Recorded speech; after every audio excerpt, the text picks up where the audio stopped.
Well, first of all, I want to thank everybody for coming out and supporting the Big Ten, and obviously specifically Penn State got a great crowd.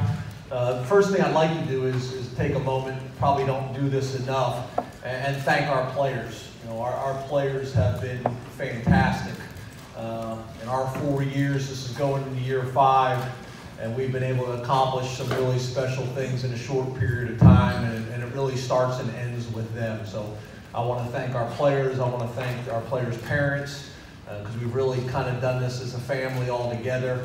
I'd like to thank our coaching staff. I feel like we've got the best coaching staff in the country. Been fantastic. And then the same thing with our community, our Penn State community. I just want to take a minute and thank everybody that's been a part, because I think a lot of times, you know, the coach, probably gets too much credit because of the things that we've been able to accomplish, we've done as a family. So I wanted to start with that. And then just talk kind of briefly about our program and kind of where we're at right now. Probably have more question marks going into this season than we've had the last 2 years. I think we're at an exciting time in our program. Obviously lost a lot of production. I think we had 6 players drafted, and I think we had 15 players sign with some NFL organization. So, really proud of that, but it's also put us in a situation where, we got a lot of things that we got to get answered this off season, from a camp perspective, as well as early in the season with some challenging games as well. So excited about that. Offensively, for the first time, we have an offensive line that we think has a chance to be a strength in our program. Obviously, a lot of questions that I've gotten today already, and we'll probably get here, as well as replacing Saquon Barkley, which, I don't know if you necessarily, can replace a guy like that, from a production standpoint, but I do think our offensive line, for the first time since we've been there, becoming a strength, is going to help with that. So excited about that group. The game of football always will and always has starts up front. I feel really good about that group. Obviously, when you got a quarterback like Trace McSorley coming back, from a production, from an experience standpoint, and just the way he's carried himself over the last 4 years as a leader in our program has been fantastic. When you got a guy like that leading your program, you got a chance, especially on the offensive side of the ball. And then obviously we got some question marks, at running back.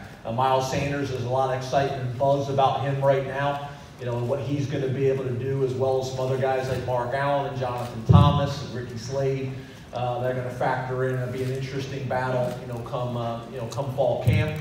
At wide receiver, Jawan Johnson, DeAndre Tompkins play a lot of football for us, and we're going to need those guys to step up. And then obviously it's the storylines.